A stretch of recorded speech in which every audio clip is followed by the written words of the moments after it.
Hello everyone and welcome to this CECAN seminar today. My name is Pete Barbrook Johnson. I'm one of the researchers in CECAN and I'll be chairing today's webinar. Jen Nelles is going to be talking to us today. Jen is a Senior Research Fellow at the Centre for Regional Economic and Enterprise Development at the University of Sheffield Management School. She's going to be talking to us about work she has done in association with the Productivity Insights Network on mapping the cognitive landscape of productivity in Northern Ireland. This is a really interesting piece of work. There's a shiny new report, I'm told, imminently coming out.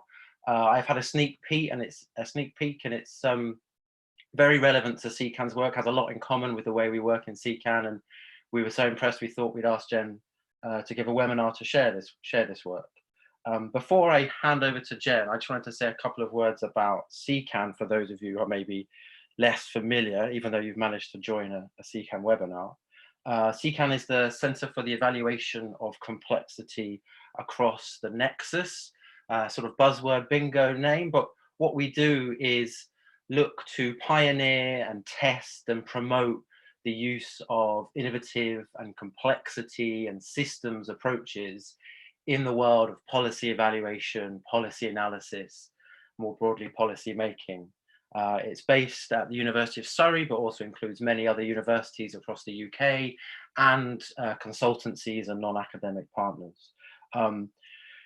Now we've been running since 2016, so there's actually now quite a lot of information and work on our website, so I'd suggest you go there. There's a resources page, there's past webinars, there's events and training coming up, all sorts of stuff on there, so have a quick look. Please do get in touch with us, of course, if any of our work is of interest. We're always happy to hear from people who would like to collaborate. The structure for today's session is we have an hour, and I'm already eating too much into it, so just to say at the end, we will have 15 minutes for Q&A. And obviously there's lots of us on the webinar today, so we can't just have a kind of open season, everyone yelling over each other.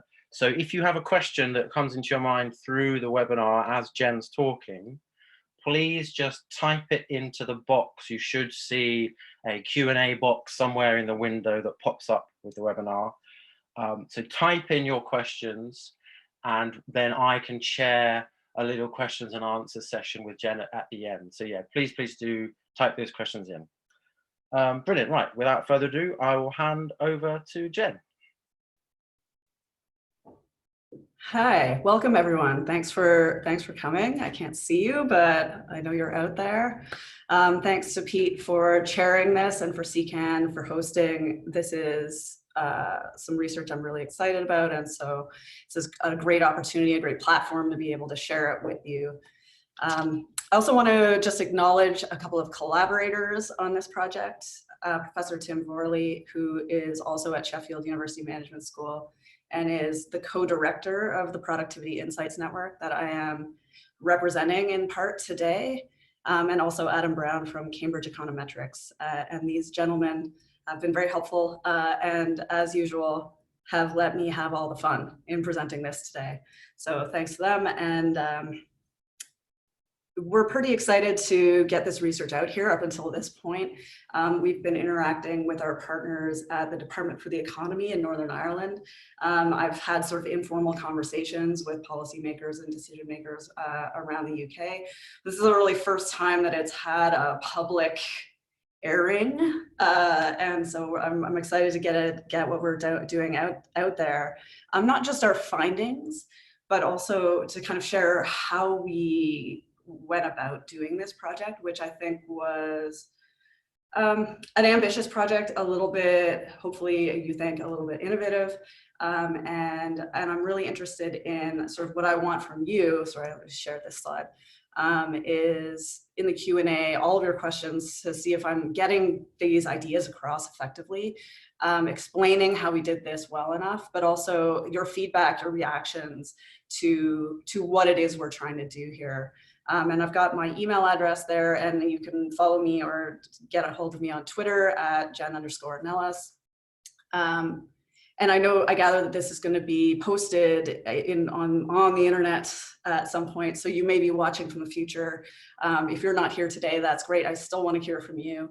So drop me a line at any time from the future, which would be cool. Okay, so why am I here today? Productivity. Here because productivity is kind of a big problem in the UK.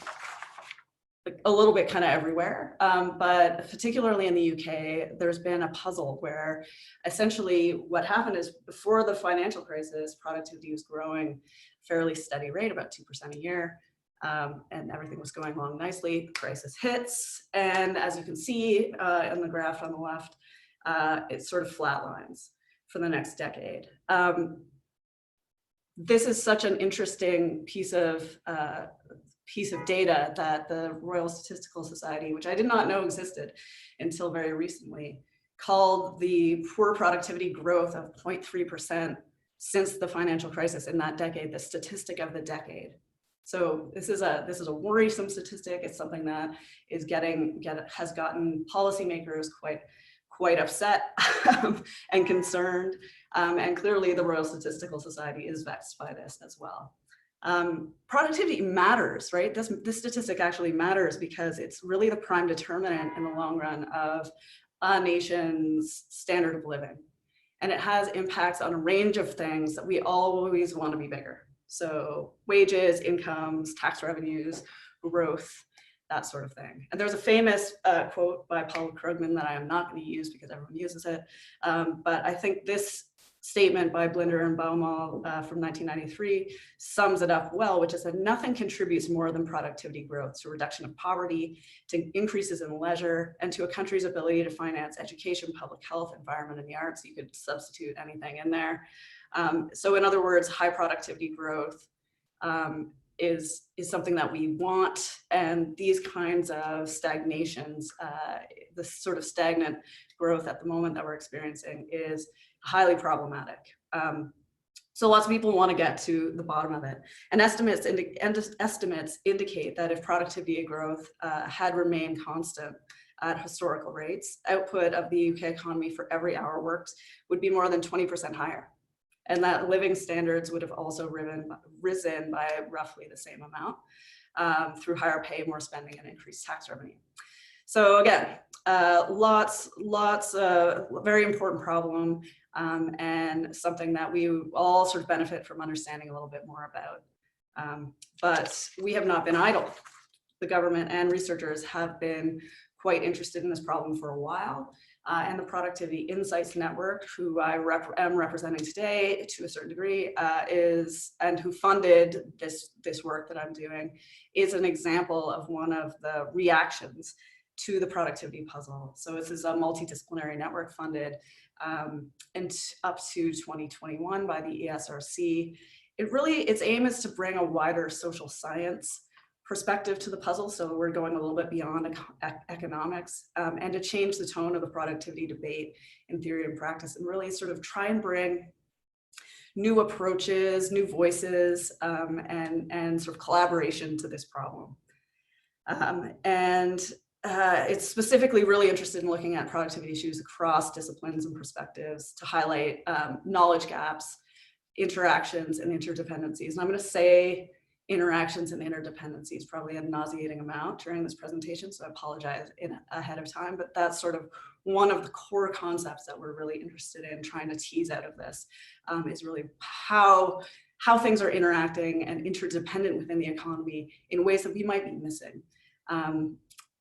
There's a forthcoming book called Productivity Perspectives. I think this is coming out just like the report. It's going to be hot off the press like any minute now. And my involvement in the Productivity Insights Network, or PIN, was initially as a contributor to this volume. And I was working with Tim Forley, again, the collaborator on the project and co-director of the network. We were sort of challenged to try and move beyond the individual thematic analyses that have happened to this point through the PIN research. And to think a little bit about how we're going to synthesize lessons for policy And one of the things we sort of kicked around a lot of ideas, but in the end, it sort of came down on a systems lens to understand productivity, what influences it and its role in the economy, and what kind of lessons we can learn. And I'll get into more detail about what that actually means in a second. So Tim and I, we unpacked this in our chapter, and we actually published a blog like many months ago that generated quite a bit of policy interest. And in the process over the past year, I and Tim, we've been speaking at in participating in various workshops at governments and trying to sort of get these ideas out there. And one of them actually was a workshop at Bayes last spring. And as in like a weird twist of fate, someone posted some slides that I shared on Twitter, and I got a bunch of retweets. And one of the people who engaged with it was someone at the Department for the Economy in Northern Ireland, who was also thinking about productivity from a systems perspective. And so that really resonated for them. And we ended up connecting PIN with DFE and having some joint events. And through that process, sought some funding for the project that I'm going to present to you today that's sort of meant to adapt a systems approach to the productivity puzzles specifically in Northern Ireland, but with the goal to understand how issues in Northern Ireland, but also because PIN is a national network, to try and sort of bring them up to discuss what the policy relevance of those might be for the broader UK. And Northern Ireland obviously is also experiencing sluggish productivity growth. And we're really interested and really supportive of this, of sort of new approaches. And I think if I could say one thing about my experience over the past sort of year and a half talking about this, is that policymakers are really frank at this point about the magnitude of this challenge.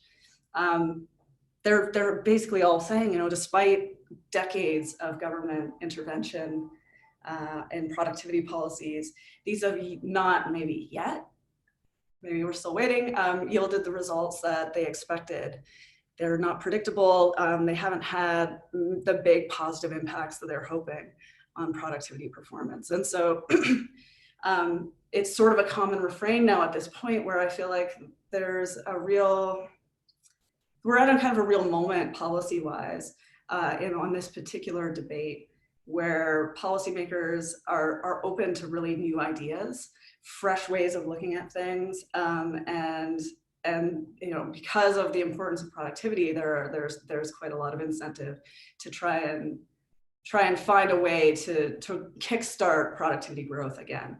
And so I think it's an unusually, maybe not unusually, but at least in my experience, supportive environment and like fertile environment to start getting some of these ideas out there. And so I'm really excited because I get to do cool things like this and people actually listen to me or are like, look like they're listening. Okay, so what's being done on productivity? I'm not going to go through the history of productivity policy in the UK because that's a long story. And there's a chapter in the book, so go get that, written by Johnny Cook et al. That does a really good job about that. But one of the things that I want to do is sort of bring your attention to one of the core features that I have sort of identified of productivity policy over time, which is that policy objectives have been pretty consistent. One of the things, and I mean, the way that we think about productivity or have for decades is as a multifaceted issue. So that diagram on the right there, that's from the latest UK industrial strategy. It shows the 5 foundations of productivity. They're very sensible: ideas, people, infrastructure, business, environment, places. Nothing wrong with that. I think we can all agree that productivity is a complicated, has a lot of complicated things that feed into it.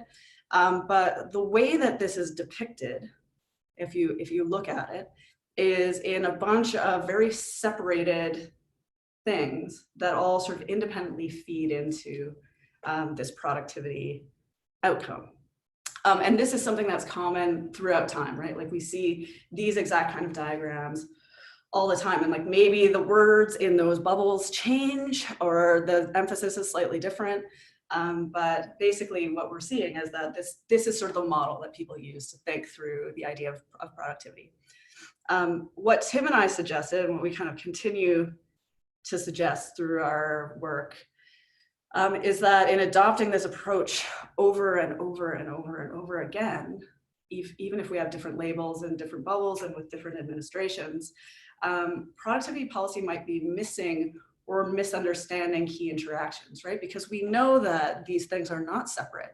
They interact with one another, and they're not all equally important, even though they're given that equal importance in these bubbles. And so this is where for us, the systems approaches comes in, and we think that we can contribute because while there are really excellent reasons, and I feel kind of bad every time I say, look, we're showing these very simplified graphs, charts of like how people think about this. The truth is that what we find is that these things translate, these sort of visualizations translate into policy, so into a more siloed approach. So we've turned to systems approaches to complexity theory to try and help unpack this, as sort of bring a new perspective to the productivity debate. So we think that it offers us a really different way to think about the productivity puzzle by encouraging us to think about, to like basically acknowledge that this is a very complex problem that needs, like many policy issues, policy approaches that are sensitive to that complexity and that are, we think, adaptive. So just take a step back, because a lot of people, maybe not a lot, but like some of the people on this webinar may not be familiar with systems theory or complexity theory. Systems, I'm just going to give you a quick primer on that. These approaches, systems approaches are ways of understanding the world that have emerged from and been applied across all sorts of disciplines, from philosophy to life sciences to cybernetics and policy. And I'm certainly not alone in applying these in public policy contexts. While they're sort of the way that they're adapted and adopted across these disciplines and intellectual traditions differs, they share a common worldview, which is that you can't study problems in isolation. You have to understand that they are embedded in broader systems. It's not productive to be reductionist about things and to oversimplify things. And they acknowledge that outcomes are, among other factors, the result of nonlinear interactions and interdependencies between elements in a system. And these approaches what they focus on in large measure is on mapping and explaining these systems and the processes and trying to sort of grapple with the complexity in any given moment in order to adapt to what's happening in a system that, like, in reality kind of like lacks universal laws. Like, you can't just act on. So systems have a bunch of different characteristics. Complex systems have a bunch of characteristics. I'm not going to go through all of these, but I mean, interdependence is a huge one, right? Where again, to contrast this with the idea of the image that I showed on the previous slide, where things were completely hermetically sealed, at least visually, we know that's not true. Things are interdependent, they interact in different ways, and systems approaches say that this is a nonlinear effect, right? So these interactions are difficult to predict. No one can see the whole thing. There are feedback loops, positive or negative, that mean that small actions can have really large effects, and large actions can, like, maybe have no effect or totally different one. Also, path dependence is an issue that comes up a lot in complex systems, which means that, I mean, there are lots of ways to unpack that, but probably the most important here is that it's any sort of issue is embedded in its own context. So lessons that I learned here in the United States, I'm in Brooklyn right now, may have resonance in the UK, but they may not, because of contextual issues. And these complex systems are particularly sensitive to those. So I won't go through all of that. From a policy perspective, another thing to pull out, though, is that these approaches are pretty notable for distinguishing problems that are complex and a product of these sort of systemic and synergistic effects from those that are just complicated. So just quick here, there's a series of types of problems. I won't linger too long. There are simple problems where you just follow instructions and it's fine. There are complicated problems like sending a rocket to the moon or a probe into space where it's super tricky, but you can break that down into different components and kind of assemble it and like get it to happen, and then you can replicate it, like just do it again, basically.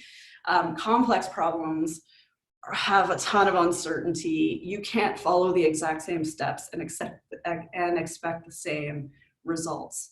The results are interactions that are, complex problems have interactions that are difficult to predict and therefore greater than the sum of their parts. And I think that the most important thing here is that really complex problems you can't break down into pieces effectively or as effectively as a complicated problem. You need to consider the whole. And the other thing that's I think useful to mention to policymakers is that you don't solve complex problems. You manage them, you adapt them, you approach these problems.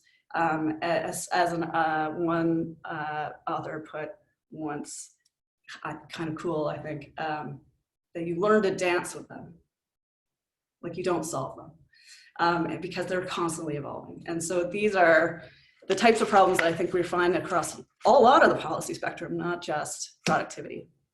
My argument is that in policy, we tend to treat productivity as a complicated problem when it's really complex. Again, I feel like bad when I put this slide up there because I feel like I'm kind of like calling out the policymakers who did this and saying like, you're idiots. That's not what I'm saying. What I am implying here is that there are all sorts of reasons why we depict problems this way. On the right, obviously, the 5 foundations of the UK industrial strategy. On the left are the 5 pillars of the Northern Ireland Economy 2030 industrial strategy that we'll start talking about in a second. Same idea, kind of separated into their own columns. Seeing stuff like this should not be interpreted in and of themselves as evidence that policymakers are attempting to oversimplify or like don't understand that these problems are complex or the degree of complexity. But it just, because of the way we are as humans, when we kind of see stuff like this, those become the models that we use.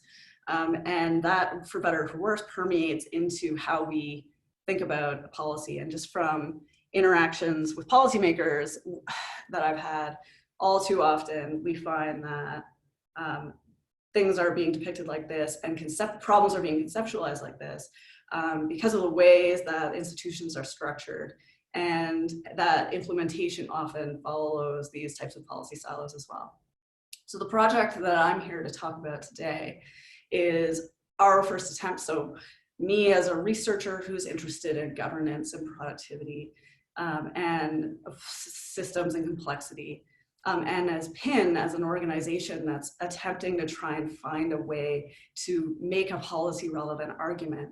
So this is one of our first attempts to really empirically explore really the presence of silos in productivity policy, and to attempt to find a way to find misconnections and opportunities for policy. And so this project, which has a long title, Mapping the Cognitive Landscape of Productivity in Northern Ireland, blah, blah, blah, is really a project that's meant to really understand the role of productivity in the economy through the lens of the 2017 Northern Ireland industrial strategy.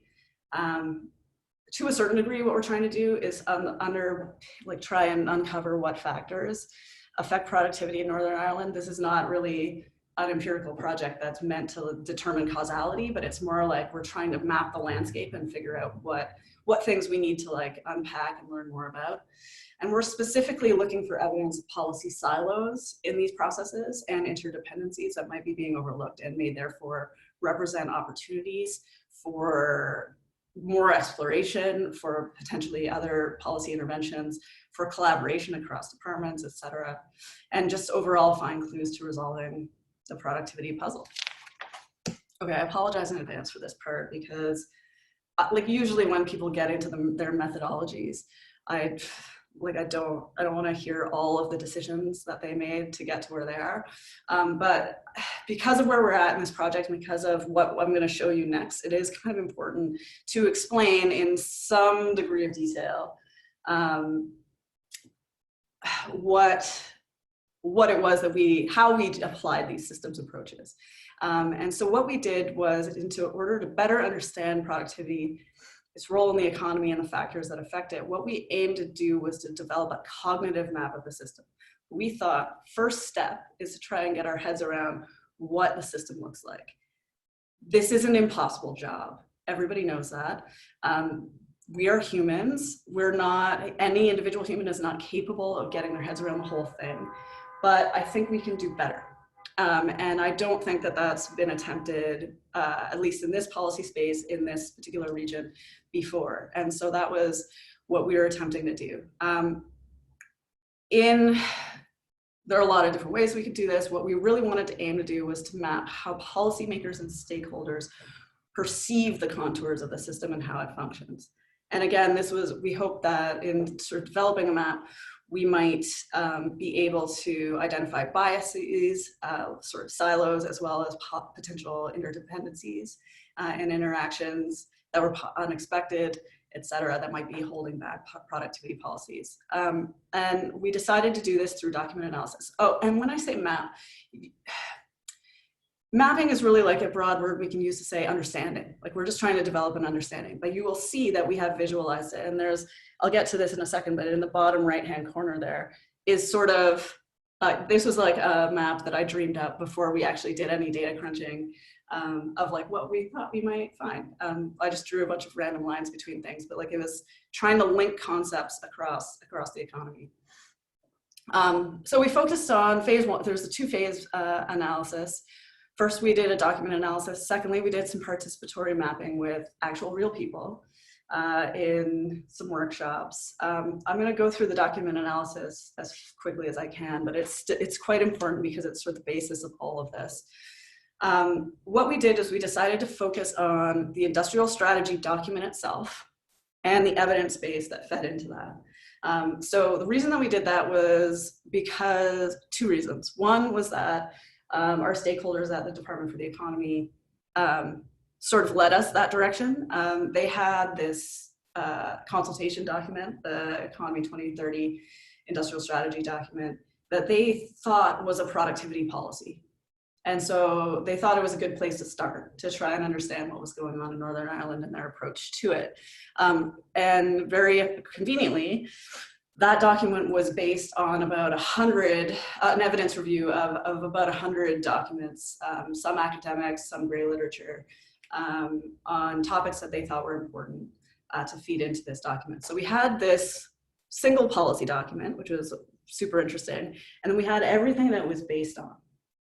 Of the 100 documents, we ended up keeping 85. They were sort of sorted across 6 themes. And we got rid of some other ones, mainly because they were more statistical, or they were about other countries, and we wanted to focus on the UK specifically and Northern Ireland. And our view was that if we focused on the Economy 2030 document, what it would do and sort of analyze what was going on in that, it would offer us a window into the minds of policymakers as to what they thought was important, that we could get sort of a snapshot in time of how they perceived the system. And what we were expecting to find in looking at that document was, we're trying to see if there were biases, silos, et cetera. But what we wanted to look for were evidence of engagement with different policy ideas across those silos. And I'll explain that in a second. The evidence base, we wanted to analyze so if the Economy 2030 document was sort of what policymakers were thinking at that moment, the evidence base was a sort of more broad-based literature that they were drawing on. So it wasn't specifically written in order, most of it wasn't specifically written in order to engage with the productivity problem in Northern Ireland, but was sort of thinking about productivity in economies more generally, or productivity in the UK, and that by looking at how ideas were connected within that evidence base, we were hoping that we could find sort of a less biased, if that makes sense, sense of how the economy functions and the role of productivity within it. And so we were hoping that in exploring those documents and comparing the results to one another, we could say, here's sort of like what a sort of standard approach, the sort of literature thinks the systems looks like. Here's what Northern Ireland thinks the system looks like. Where are there differences? What can we learn from those? And we sort of ended up with two different maps for that. And just quick, how we ended up doing that was we were looking for, in these documents, evidence of conceptual co-occurrence. And so what that means is that where ideas overlapped in the text, we considered them conceptually linked. And over here, I have no like pointer, unfortunately. Is this a point? Oh, does this work? The text that you see on the screen there on the right with lines, sort of vertical lines next to it, that's sort of an evidence of the coding. This is actually the Economy 2030 strategy. And what happens is what we looked for was we'd sort of look at paragraphs and say like, okay, that paragraph was about inclusive growth. But then if it talked about competitiveness or global markets or education, we would code the little chunks of that paragraph that corresponded to those to those specific nodes or codes. And over on the right, you can see the coding bands. This is very tricky to read because it's two columns, so like you actually can't tell which column what's referring to, but you get the idea. Like wherever you see more than one color on a horizontal plane there, you have an evidence of co-occurrence. And so when we saw those,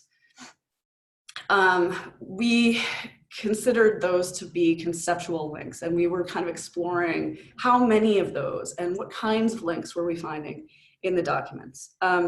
And then we made some pretty maps. I think they're pretty out of those, and I'll get to that in a second. Really important to remember here that none of the maps that we produced are maps of the system. We are very clear that these are maps of document analysis and based on perceptions. They're not actual maps of the systems, but they are tools that can help us think critically about how the system looks and operates. So once we did the document analysis, we went to do some engagement with stakeholders to talk to real people, because that's really important. And that took place over 3 days in Belfast in November. We had a little over 20 participants that were invited by DFE from across a bunch of sectors. And I can get into the methodology later, but the result was that we got 3 different maps that were created by people that sort of also engaged with similar topics. Again, just so why were we doing this?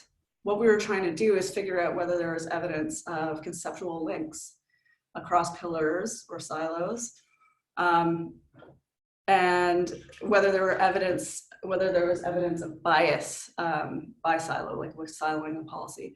We're also looking for any unexpected and missing or weak connections between concepts. And so we were sort of developed a group of things that were kind of interesting that we wanted to look into in more detail because those connections were unusual to us. And we're also looking for differences between the conceptual relationships between the industrial strategy and the evidence base, and also the stakeholder interactions. One thing I should go back, I sort of mentioned, we're looking for evidence of engagement across pillars. You'll note that this map here has things that are color coded. These were the concepts that were kind of attached to the 5 pillars in the Northern Ireland industrial strategy.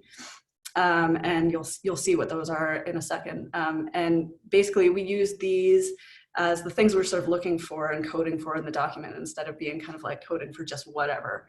Of future iterations of this or some other version of this could potentially expand the number of concepts. But at this point, because it was so experimental, we decided to limit it to these. Findings. All right. How am I doing? I think I'm doing okay. Okay, so the first thing we did was we coded all the documents, and then we counted how many times we found concepts coded that were mentioned, that were related to each one of the pillars. And so here you've got the 5 pillars of the industrial strategy plus productivity, broken down by percentage in the Economy 2030 document versus the evidence base. And you can see that there are a couple of things that stand out on this. First, obviously the red is kind of dominant, right, on both sides. It dominates both. And it's more dominant in the evidence base, which is kind of interesting. This is kind of interesting. It sort of suggests that themes related to education, skills, and employability are fairly cross-cutting issues, right? There are things that appear across all different types of documents, which sort of accounts for its massive domination of mentions and citations across both of these. The industrial strategy, interestingly, is a lot more balanced overall than what we're finding in the evidence base. We think that is partly because it's an aspirational document and sort of aimed for balance between the themes. So that could explain things. And also, interestingly enough, there were higher incidences in the industrial strategy of codes related to global markets. Those are the blue, and innovations, to a certain degree, innovation and research, and inclusiveness and sustainable growth. Again, these were sort of focuses and aims of the strategy, and so that makes quite a bit of sense. Infrastructure was weak across both, and there are a couple of good reasons for that I can get to later.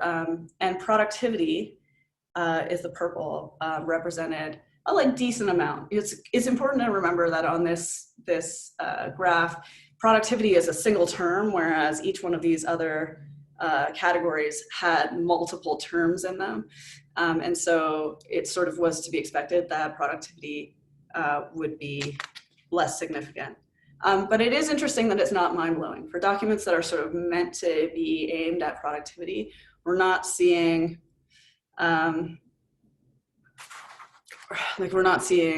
it be a super dominant concept.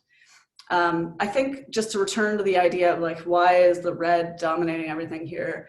I think this might speak to the greater importance of these kinds of concepts of jobs, skills, employability, talent, education, that kind of stuff in the economic development literature more generally. And so this could be an indication of just education, skills, this kind of stuff is more important in the economic system. But it's also important to keep in mind that it's possible that these might simply reflect the biases of those who selected the sources for the evidence base. And so it's important to just keep that in mind, that this is not a perfectly unbiased process itself. But whatever the case, I think what these graphs speak to us about is that pillar 2 concepts, this sort of education, skills, and employability concepts, are probably, we're kind of expecting them to be important to the cognitive maps that we saw later on. And that was actually definitely confirmed. So here's a sort of basic map. And for those of you who are paying attention and know sort of this kind of literature and approach, what we did was we used a network analysis type approach to try and depict this. So what we perceive this as is a map where we have these nodes or circles that represent our big conceptual categories, the pillars, and then lines between them that represent how many times they were linked together, connected. The size of the nodes or circles indicates the total number of connections that they have with anything. And the line thickness represents the magnitude of connections between whatever that specific pair is. These, obviously, the Economy 2030 map is on the left, the evidence base is on the right.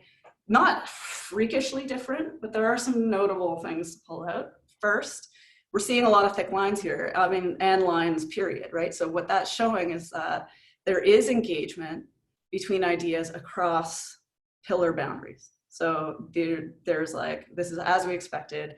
We thought that when policymakers were talking about like a specific concept like innovation and research, it was impossible to do it without invoking other concepts that were from outside of that pillar. And that's exactly what we found here. The education, skills, and employability, red, global markets, blue, and innovation and research, yellow, were the most connected themes across both. And that suggests that these might be the areas that are, at least in the perception of the policymakers and authors of the evidence base, that these are the most cross-cutting policy areas. And that it's between these types of things that we might find policy synergies. Inclusive and sustainable growth, significant on the left-hand graph, not as significant on the right. Again, this might be because the industrial strategy was an aspirational document that really tried to bring those themes out. Productivity is decently connected. It's not a very huge idea. Again, important to keep in mind that that's one concept and not a group of concepts like the rest. But it wasn't super well connected. And it's most closely connected with, if you see the thickness of the lines in both, with innovation and research, which is to be expected, and actually global markets in the Economy 2030 document. I know this is going to be tough for you guys to see, and in some ways it doesn't really matter what the individual tags are on these, but just sort of look at the patterns that you're seeing here, both in terms of the size of the nodes and the thickness of the connection between them. These were the specific search terms that we were using to represent each one of the pillars. And again, they're color-coded by pillar. I don't have the key up here. I should put that on there for the legend for future iterations. But here you see the education, skills, and employability. The red stands out again. Still, they're still the largest. They're most frequently connected concepts. And I think that again is an indication that these are cross-cutting themes. The thick lines between the nodes of the same color. So if you look both, particularly between the red nodes here, you find really big, thick lines. Are evidence of silos to a certain degree. Like they tend to be most strongly connected to other concepts like jobs is connected to skills. This isn't rocket science. That was to be expected, but it is interesting how strongly those things are connected. This is another way of looking at what we just saw here. This is a list of the most strongly connected, most frequently connected pairs of nodes. And so apologies if your retinas are being burned by this, but I just thought it was helpful to highlight what themes each one of these connected to. Some interesting trends here are that basically it highlights how many of the strongest connections are with concepts in the same pillar. So when you see red and red, like a line all the way across, that's a strong connection between two ideas in the same pillar. But there's also a significant number of connections across pillars in both sources, which suggests that there are a lot of areas that might have policy interdependencies. And these are places where I would say we start looking for what's going on. The red nodes, again, tend to be the most connected internally and externally. Infrastructure is a lot more prominent in the evidence base. And that's super interesting. It comes out in this analysis as a really important cross-cutting theme as well, even though it's kind of completely absent from the Economy 2030 document. And productivity figures among the most highly connected pairs, particularly in the evidence base, which suggests that it's fairly tightly connected as a concept, but to a fairly small number of themes in the literature. So that's worth examining too, to see what's going on, there. All of these tightly connected pairs represent potential policy synergies. The potential qualifier, calling it potential though, is really important because we're looking at documents and literature, not actual maps of systems or the world. And so again, important to point out that this points us in the direction of something that we might want to try and dig into empirically a little bit more in the real, actual world in real life. Which is why we decided to do a participatory mapping phase to try and sort of take what we learned in the first phase and see whether real people thought that. And so we had a series again of 3 workshops in Belfast. We aimed for a mix of participants. Here's some participation. We had some attendance issues, which was unfortunate, and I would actually love to run this again at some point, but it was still a really interesting exercise. What we ended up with was a series of maps kind of like this. We asked participants in this process to ask what the focus of the industrial strategy should be, and then we built a map around that. It's really important to point out here that we did not say the focus of the industrial strategy should be productivity, and now tell us what we think feeds into that. We actually left that quite open because we were really interested to see what people actually thought about where productivity fit in all of this. And spoiler alert, it didn't come up much.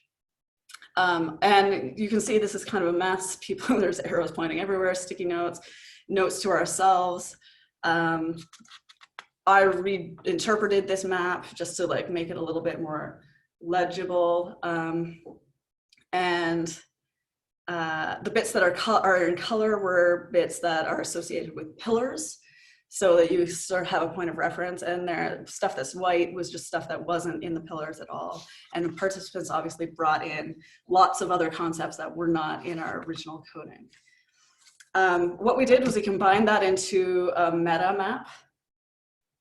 So we took all 3 of those, we kind of combined them together. I can explain how we did that if you're interested. And what we found here was, again, not shockingly, but again, employment, jobs, training, skills, talent. These red concepts came up as really important. Other unassigned concepts, though, that came up as important were related to growth, resilience, that kind of thing. And so we have new firms, firm growth, business environment, entrepreneurship as sort of also fairly well-connected things. Global markets and innovation and research, sort of the blue and the yellow, pop up as fairly relevant, but not as dominant as the red. And infrastructure down in the bottom right there ends up being much more strongly internally connected, much more well-connected and more prominent in this map than in others. Sustainability topics were less prominent here, and that should not be interpreted as our people were heartless about this, but it was more because we framed the question in terms of what should the industrial strategy be doing. Many of the groups came up with the answer that while sustainability and inclusiveness and all that is really important, that's not what an industrial strategy is for. An industrial strategy is for laying the foundation and creating the growth that enables other policies to do those sorts of things. And so that was kind of an interesting quirk of this process. And again, productivity up in the upper left there, kind of not greatly connected, didn't come up much. I'm wrapping up here. This is sort of hard to read, and don't worry about so much what it says. I'll walk you through it. Really, so what? What are we finding here? And I think that what we found was that like the other maps, the intersections are of interest, right? These conceptual intersections are of interest and can help point us towards potential areas where we might target our efforts to try and learn more about specific interactions to do policy better. This is a bit of a bad table because it's really just the top 6 or whatever. And for the economy, for the evidence base, those are all connected to each other essentially. But it does show you the difference between the 3 sources and highlights that none of these is the right answer, right? None of these is exactly right, but drilling down into these results and interpreting them relative to one another can help us think critically about policy directions. To wrap up here, I think that I've just dumped a lot on you and that might have been overwhelming. But just to bring it back to kind of where we started, we argue that productivity policy is visualized in silos, it's often thought about in silos, and in a lot of cases it's implemented in silos, but that it shouldn't be. And that might be one of the problems that we're having. We think that applying a systems lens to look at this map encourages us to look for and be sensitive to these kinds of interactions and their potential to identify bottlenecks to identify opportunities for intervention, and to help us do policy better. One thing I do want to bring out of this, and it's sort of controversial, partly because this is a project on productivity, but what we're really seeing is that these themes related to jobs and skills, education and employment, just were so much more prominent than productivity in these maps. And that might be another explanation for these weak outcomes, which is that we're using the word productivity, we're like engaging with it on some levels, but at the end of the day, what these policies are really about, what a lot of these, the literature focuses on, is actually jobs and employment and education. And so that could be a problem that is underpinning all of this. I want to finish with this kind of cheeky question, right? Which is, do we need an actual productivity policy? I mean, again, since none of these maps is right, it doesn't, what we could be looking at here is that people don't get it. Like, they just don't understand how important productivity is. And it's, you know, it's not percolating into policy properly. An alternative may be that we don't need to focus on productivity. Like, maybe these other things are more important for a good reason. Or we should be focusing on jobs and other things, like bring out these well-being and sustainability kind of questions a little bit more. So I want to throw that out there as like one of the things that may have come out of this. But I think one of the most, like, if I'm going to end on a, like, what was the policy note that we noticed here, that I think, what was the big policy lesson, is, do we need an actual productivity policy? If we want to impact productivity, we need to go beyond just saying, using the word productivity and like slapping it on what is basically a pretty standard industrial strategy. Like, we need to think much more carefully about how everything interacts with one another in order to lead to that goal, if that's the goal that we want. And so what I expect is that if we did a similar analysis on other industrial strategy documents, including the UK one, that we would find fairly similar patterns, but I don't know that for sure. Anyway, thank you very much. Brilliant. Thank you very much, Jen. That was really enjoyable, and I think you led us through not only the rich detail and really showed exactly what you've done, which I think is really important. For those of us who don't work in productivity every day, you led us through some of the introduction, really helped. We've got a bunch of questions come through. We have about 8-10 minutes left until the end of the session. I'm going to be fairly rigid on time, because I know people will have to shoot off once they finish their sandwich, as it were, over lunch. So the first question we have through here is, digital infrastructure seems an outer point or node. Would that be expected? Is this a potential issue for productivity activity in Northern Ireland going forward? Yeah, so infrastructure, I didn't get into a lot of detail about this. The short answer is yes, digital infrastructure is really important for productivity, and that came up quite a bit actually in the participatory workshops, like in a lot more detail. The evidence base and the industrial strategy were very weak on infrastructure generally. And so that's one of the reasons why it doesn't get picked up quite as much as some of the other topics. And so I like, the caveat I should have given you is to, like, you can interpret all these other things as like fairly, we had a lot of evidence for that, but on the infrastructure side, it was, I think there were only 6 documents, where normally we had somewhere between like 11 and 20 for the rest of them. And so it was really underrepresented. And so, but yes, I think, should the Northern Ireland Department for the Economy like think through this again in a refresh situation, looking very closely at infrastructure should be a higher priority for sure. Cool. Okay, I've got a couple of questions here which are sort of related and are sort of slightly meta. Okay.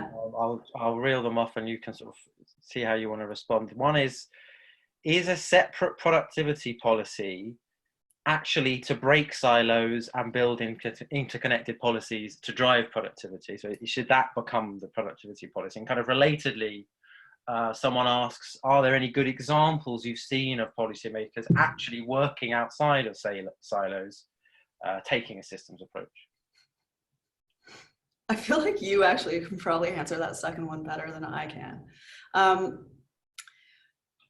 Yeah, so productivity policy to me, I don't know if it should be necessarily like smashing silos and like overturning, the patriarchy or whatever.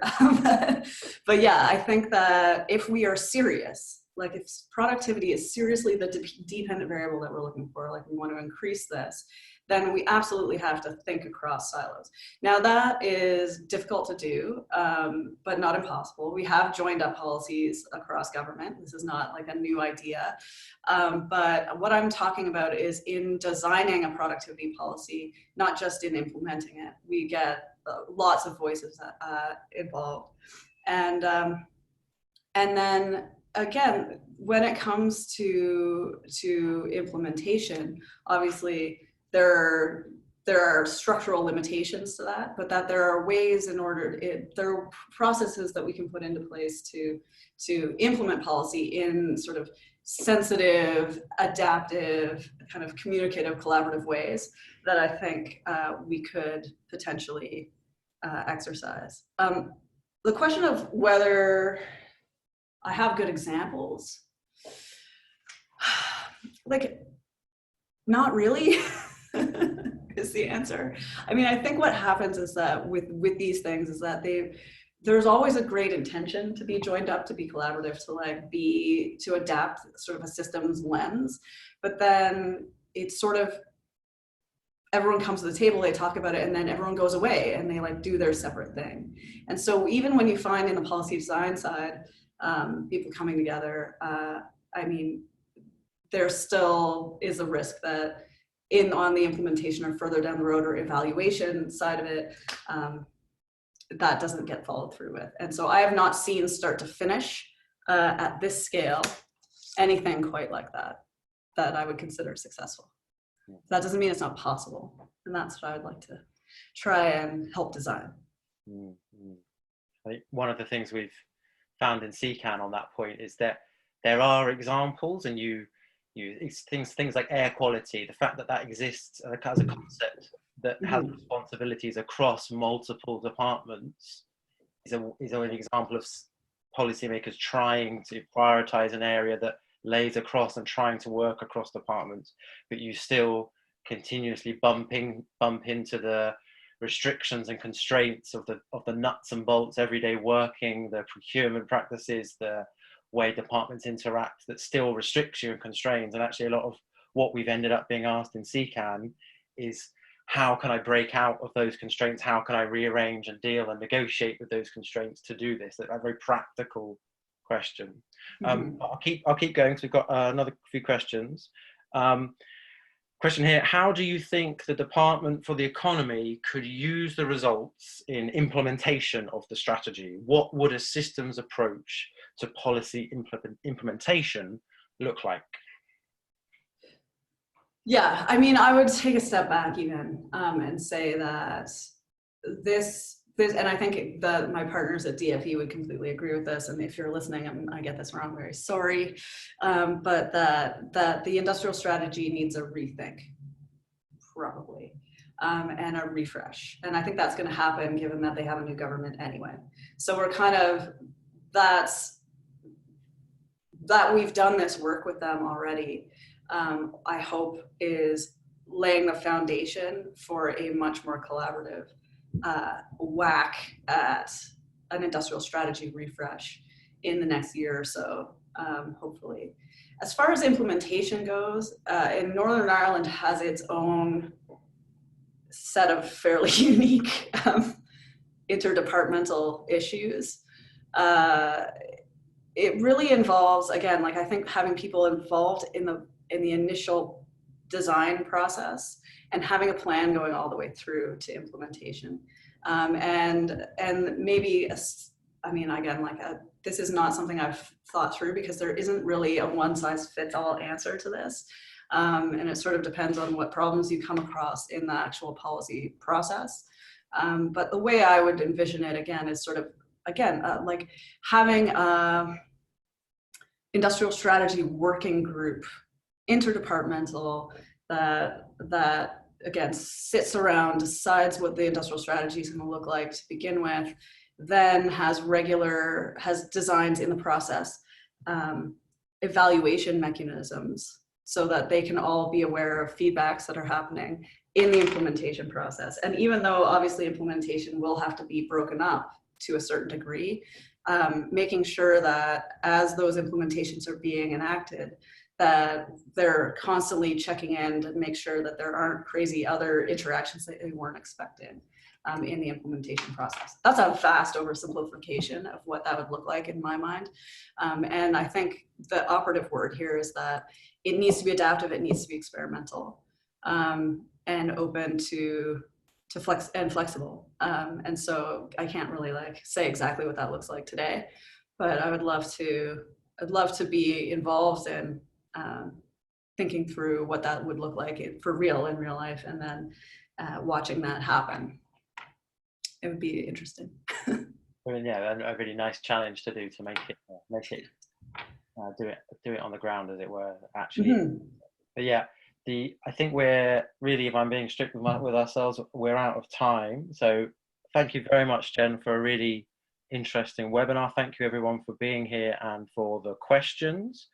The webinar has been recorded and we will make that available on the CECAN website. Please share it. As Jen said, she's always keen to get feedback and comments, so you can get in touch with her if you caught her email at the beginning, or via CECAN we can put you in touch. I think, yeah, that's it. Thank you very much, everyone, and thank you especially, Jen, for a really interesting session. Thank you, and I just want to also thank my partners at DFE and some of the research associates that helped me out with this. They should get a shout out as well. But thank you all for coming and for your questions. Brilliant. Cheers. Bye-bye, everyone.